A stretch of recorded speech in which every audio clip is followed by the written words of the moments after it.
had to rush to the theater to see Skyfall. Skyfall, yes, I saw it too. And you're aware of this, Andy, because I Yes. invited you, and then you couldn't make it, and I went anyways.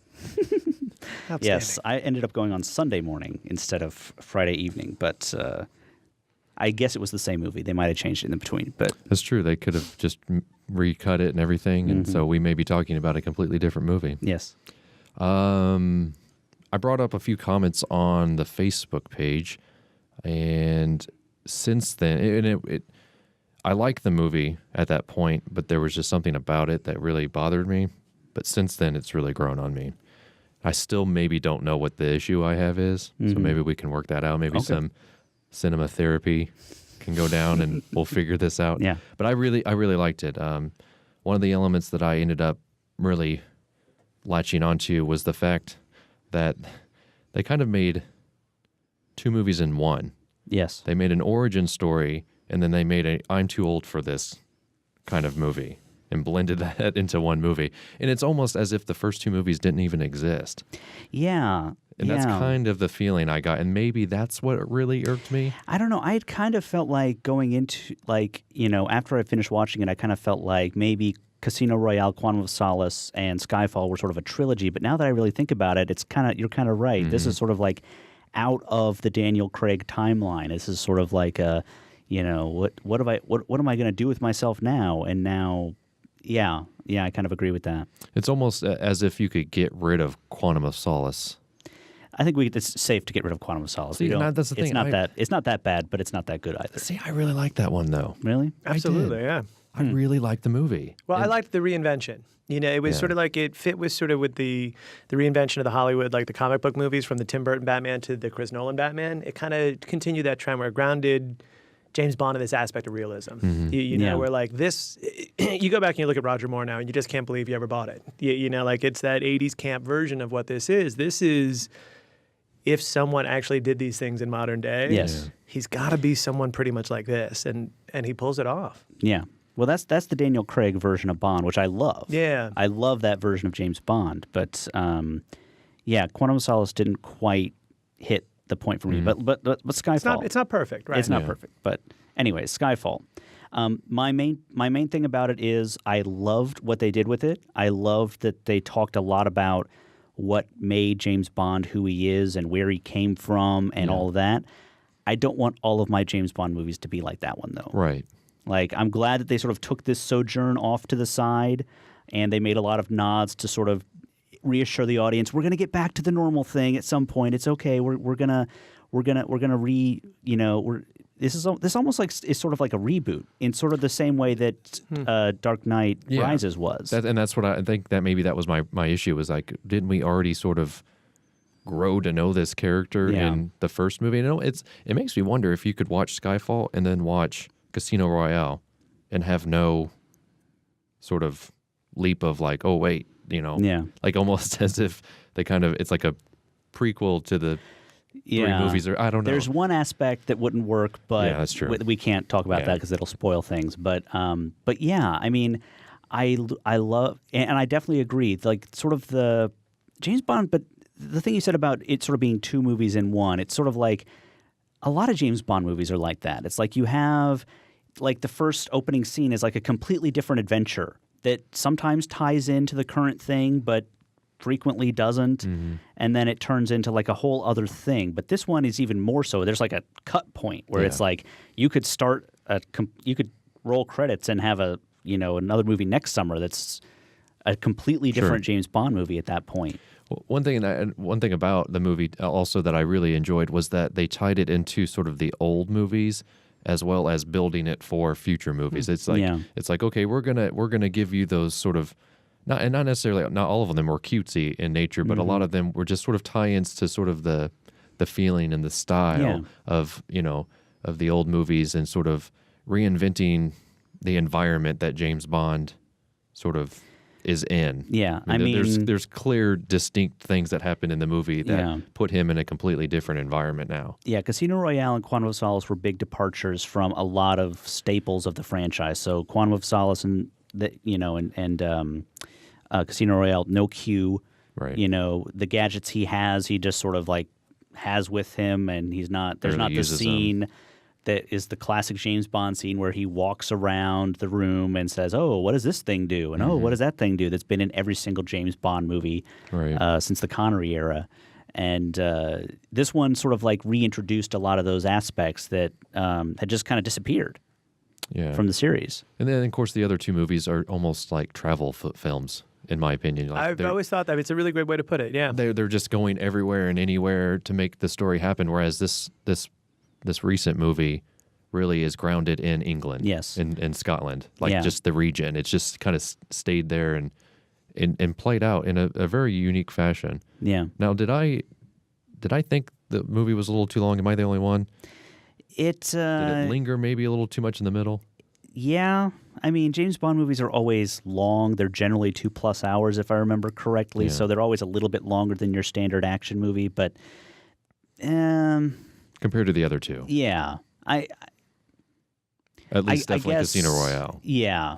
I mean, at least for me, every James Bond movie drags a little bit. There's like a section where it's like, all right, I get it. He's in a different place.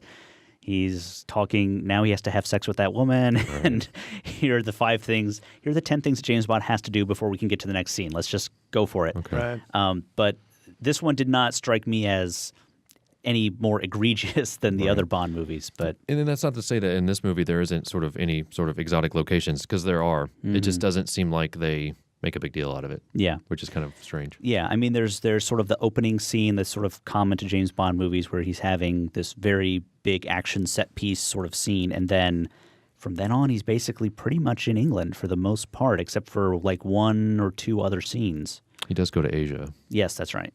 And that is an interesting. They did some interesting things with the action scenes in this. I mean, but again, they didn't feel very Bond-like. Yeah. There was sort of the action scene where like they're silhouetted against the background, which is a cool scene. I thought it visually looked really cool, but it didn't feel like a James Bond You don't really thing. know who the hero is there either, because the lighting is so dark and it's realistic in that nature. Like if you were where the camera was looking at these two characters fighting, you're not going to know maybe who's who.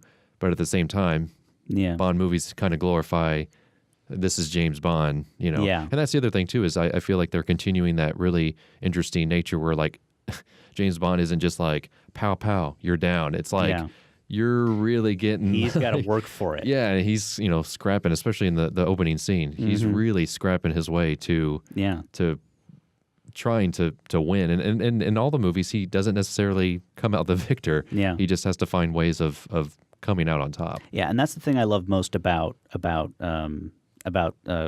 Daniel Craig's James Bond. He really is.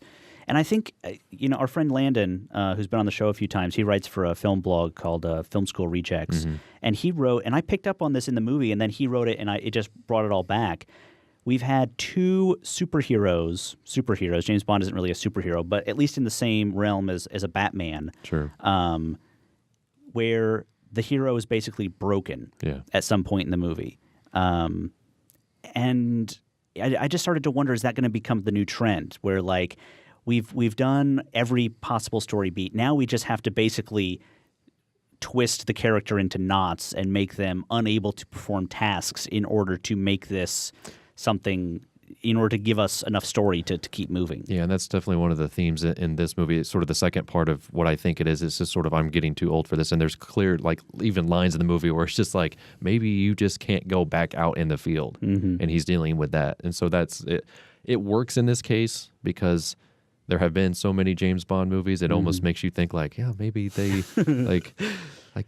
maybe he just does need to hang it up. And then, but of course, when Daniel Craig's done with it, they'll just refresh it and it'll start wherever they want. I doubt there will ever be sort of like a geriatric James Bond, like James Bond doing stuff. Roger Moore kind of got there. It's true. I mean, he was Bond for like 15 years, so he kind of got there. Talking about bringing Han Solo back for the new Star Wars, That's right? true. So, I mean, hey, That's geriatric true. everything. Although the other thing that Landon said in that article, which I almost jumped out of my chair. It was such a great idea.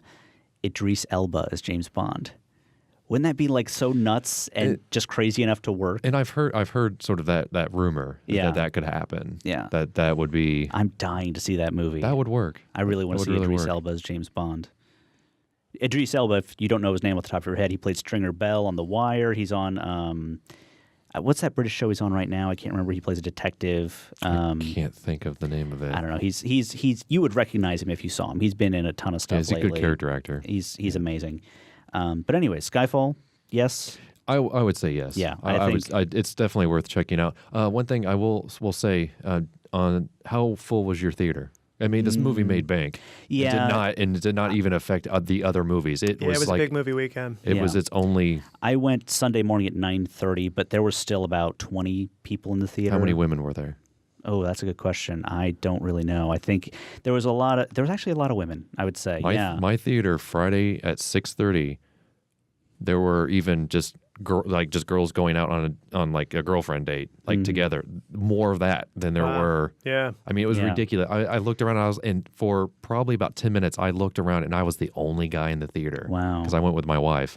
And it felt I was like, this better be James Bond, not some other movie that we accidentally walked into. Right. I did see one of my friends posted a Facebook event to go see Daniel Craig. Nothing about James Bond, just let's go see Daniel Craig. So I wouldn't be surprised if that had a lot to do with sort of the amount of money that it made. It was just that the fact that he has sort of that appeal. Yeah, he does have a more of that following than I think any other previous James Bonds have. Like he was young enough when he started, I think, to really latch on to that kind of demographic.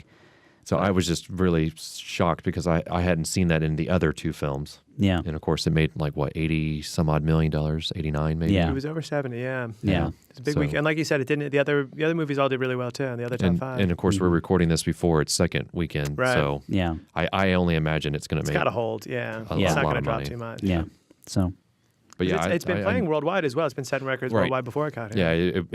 And the funny thing about that is that I was reading something and someone said like, why don't they just release it in the United States at the same time? It's like they don't have to convert it to American. Yeah.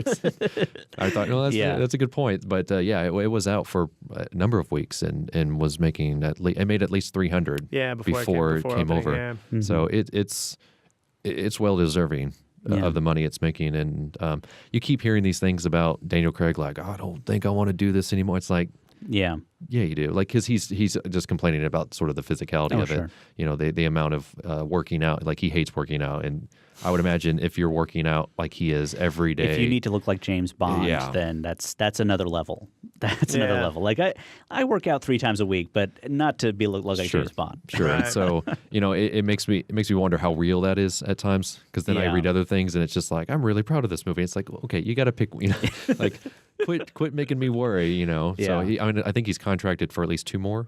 I think he signed a 3 picture deal the last time around. So yeah, well, I mean, and that's the thing I read. He read that I read that he said he's been trying to get out of the contract. Right. So if he signed another one, that kind of. Right. I don't know if I buy that you don't want to do it that much. But, I mean, But real quick though, Sam Mendes. Yes. I think he did. I would bet. Yeah. I think he did a great job. I mean, I was questioning that because Sam Mendes is the guy who directed American Beauty and Revolutionary Road, and it's like this is a big action franchise, like. But the theme of the story, when he came on board, he was the one that was like, I want to do this to James Bond, and they were like, okay, So he was the one that came up with the idea of sort of the groundwork of the movie. Yeah, and Judi Dench is awesome in this movie. Yes, definitely worth checking out. I mean, I don't think anyone's getting nominated for an acting award for James Bond, but I really think Judi Dench.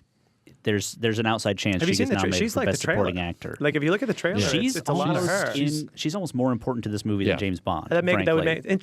She's basically the main character in this film. Yeah, that's cool. Yeah, like especially in the last third of the movie, it's pretty much all about her, which is great. Yeah.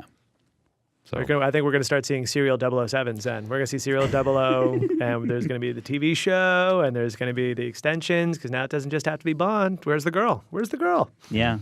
So that's true. But I wanted to point that out as well. Yes. She's awesome in this movie. Yep. She's always sort of been that great background character that just really glues everything together, but she is just like shining in this movie. So I wanted to point that out. But it's really grown on me. But I think that was what was bothering me about it early on, was just sort of what was it trying to be? Yeah. In comparison to the other 2 films. But I think staying alone, it's worth checking out. Yeah, definitely. Like I said, I don't want every James Bond movie to be just like that one, but definitely worth seeing. You got to if you've ever even thought James Bond's kind of cool. Like, you got to go see this one. This one's the one to see. And I think actually it would be like a good starting point for James Bond too. It would be a good if you aren't into like the old stuff, but you kind of want to see what this is all about. This sort of brings back enough of the common elements of the James Bond series to make sense of it. And it also sort of addresses some things that have never been in the movies that are in the books. Yeah. Like things that are sprinkled throughout the books that are really sort of the focus of this movie. Mm-hmm. So if you don't want to read the books, which... Yeah. There's a lot of books. There are a lot of books. They're quick reads, but there are a lot of books. Then you're right. This is definitely one to maybe start off on and then go however you want. It's kind of like the Godzilla movies. Like, yes. You got to start with one and then you just watch however many you can get your hands on. Yeah. It doesn't really matter the sequence you watch them, just watch them. Yes. So, yeah. Anything else? No, that's it. Okay. A Place for Film is recorded at WFIU Studios in Bloomington, Indiana.